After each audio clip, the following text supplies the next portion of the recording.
Hey all, welcome to week 11 of more consistent content creation. Last week, week 10, I did mention that I was stepping it up a notch, but alas, I'm kind of just here with another boring video about a life skill that I deem to be important as social human beings who are constantly in interaction and communication with each other. So today, although I don't have anything super special, although stuff is brewing, stuff is in the works, what I wanted to talk about is how to receive feedback constructively.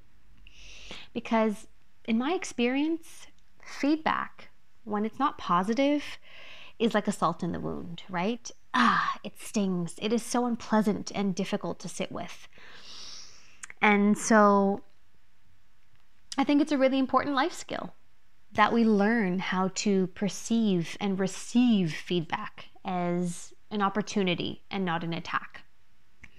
So for someone who can tend to be quite defensive because of my past conditioning, I do believe that our abilities to receive feedback openly and constructively all comes down to the art of listening. And so a few weeks ago, I did talk about what I thought to be true listening. And a big part of true listening, okay, is not only understanding, of course, the message that is being relayed to us, in this case, the observation, the feedback that is being shared.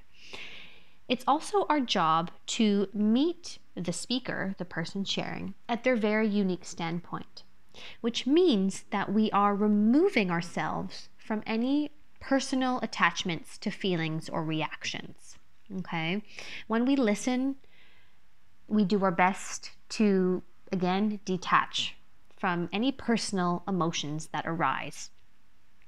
Because when someone is sharing a message, we're really just trying to understand where that person is coming from. We're trying to see things from their perspective, which of course does not include our own perspective.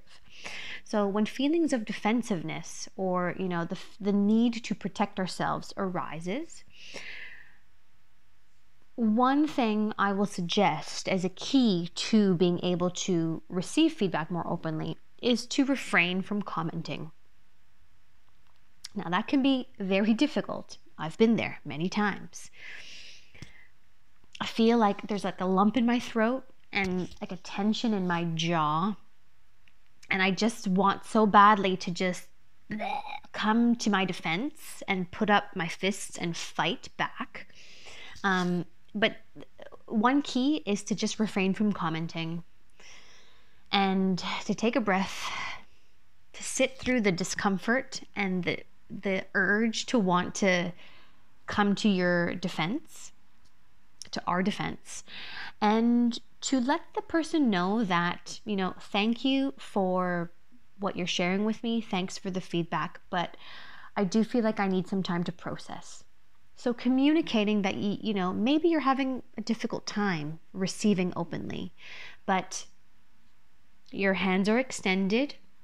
You're willing to take the offering and then revisit at a later time. I think that is perfectly acceptable. And you know what?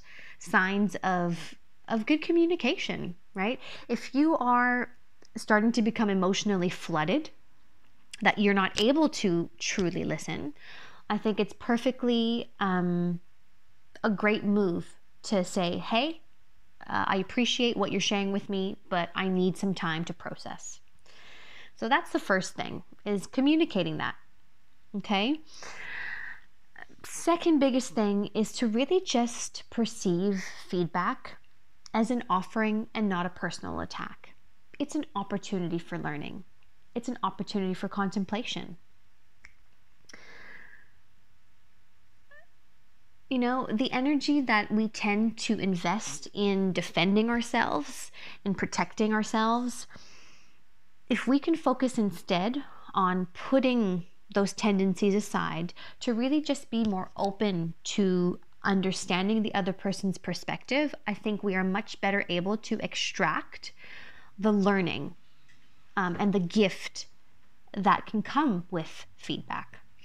I can even see feedback as just an object on the table where, in the time that you've asked for processing, you kind of examine it. You look it over, you think it through, you ask questions. And maybe you even decide, what? At this time, this feedback doesn't seem relevant to me, is not valuable to me in this moment. So thanks so much for your feedback. And in your own experience, you're never obliged to necessarily apply that feedback or take it to heart, right? Feedback is kind of just like a gift, an object that's been presented to you that you can freely choose to accept or not. But the whole key is first of all being open to receive it, because that way we benefit so much more from other people's perspectives. Okay, because yes, we've all got blind spots. We've all got blind spots, and feedback is a great way for us to become perhaps more attuned to them, more aware of them.